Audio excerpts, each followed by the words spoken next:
یہ کہانی ایک ایسے بچے کی ہے جو ایک روحانی خواب سے شروع ہوئی اور پوری دنیا کی آواز بن گئی۔ یہ کہانی ہے علامہ محمد اقبال کی۔ سیالکوٹ میں رہنے والے شیخ نور محمد ایک محترم کشمیری خاندان سے تعلق رکھتے تھے۔ سادگی ان کا زیور تھی اور روحانیت ان کی پہچان۔ ایک رات شیخ نور محمد ایک عجیب و غریب خواب دیکھتے ہیں۔ وہ دیکھتے ہیں ایک وسیع میدان ہے اور اس میدان کے اوپر ایک سفید کبوتر آسمان میں چکر لگا رہا ہے۔ کبھی وہ اتنا نیچے آتا کہ لگتا زمین کو چھو لے گا، اور کبھی اتنی بلند پرواز کہ جیسے آسمان میں ستاروں کی وسعتوں میں گم ہو جاتا۔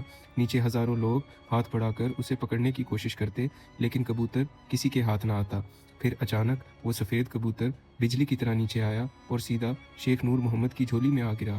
آسمان سے زمین تک ایک روشن کمان سی بن گئی۔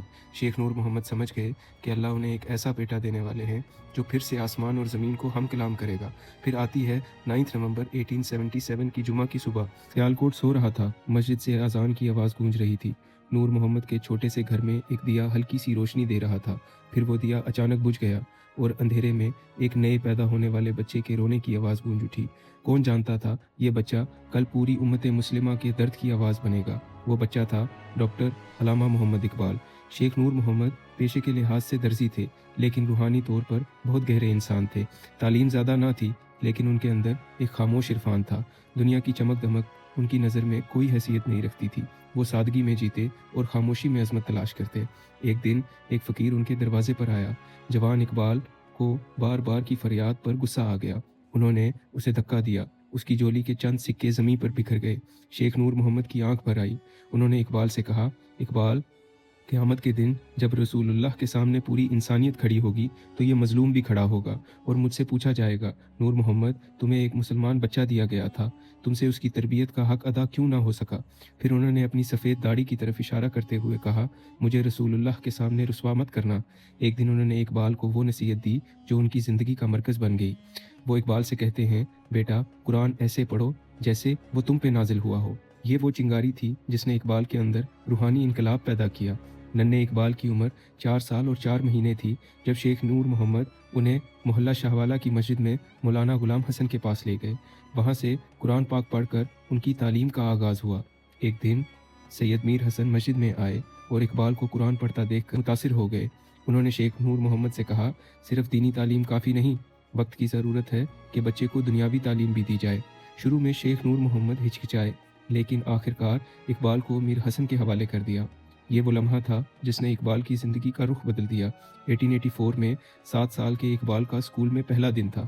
ان کی ذہانت کا یہ حال تھا کہ وہ ہر سال 2 جماعتیں پاس کر لیتے۔ شام ہوتے ہی وہ میر حسن کے گھر جا بیٹھتے۔ میر حسن بازار میں چلتے ہوئے بھی شاگردوں کو سبق پڑھاتے رہتے۔ اقبال نے انہی سے عربی، فارسی، ادب، فلسفہ اور تصوف پڑھا۔ ان کی تربیت نے اقبال کے اندر اسلامی فکر کی گہرائی پیدا کی۔ پھر آتا ہے وہ دور جب داغ دہلوی کا نام پورے ہندوستان میں چھایا ہوا تھا۔ اقبال نے اپنی چند غزلیں داغ کے پاس اصلاح کے لیے بھیجی۔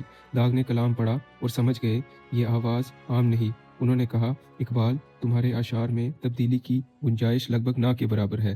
داغ نے انہیں لفظ کا وزن، شعر کا توازن اور مصرعے کی خوبصورتی سکھائی۔ یہ ابتدا تھی شاعر مشرق کی۔ لاہور علم اور ادب کا نیا مرکز بن رہا تھا۔ باتی دروازے کے اندر مشاعروں کی محفلیں سجتی۔ اقبال عام طور پر مشاعرے میں جانا پسند نہ کرتے، لیکن ایک دن ان کے دوستوں کی ضد پر وہ مشاعرے میں چلے گئے۔ جب اقبال نے اپنی غزل سنائی، محفل میں ایک خاموش حیرانی چھا گئی۔ زبان سادہ، لہجہ پردرد اور انداز بے ساختہ۔ یوں لگا جیسے اردو شاعری کے آسمان پر ایک نیا ستارہ ابھر آیا ہو۔ نظم کا رنگ نیا تھا، خیالات مغربی تھے، لیکن دل کی دھڑکن مشرقی۔ یہ وہ لمحہ تھا جب اقبال کی نئی شاعری کا آغاز ہوا۔ انہوں نے انجمن حمایت اسلام کے اجلاس میں اپنا پہلا کلام سنایا اور آہستہ آہستہ قومی شاعر کے طور پر پہچانے جانے لگے۔ اقبال جب کلام سناتے تو آواز میں درد ہوتا، نرمی ہوتی اور ایک ایسا جادو ہوتا جو سننے والے کو بے خود کر دیتا۔ سیالکوٹ کی گلیوں سے شروع ہونے والا سفر لاہور کی محفلوں سے گزرا اور پھر دنیا کے آفاق تک پہنچا۔ ایک سفید کبوتر کا خواب حقیقت بن چکا تھا۔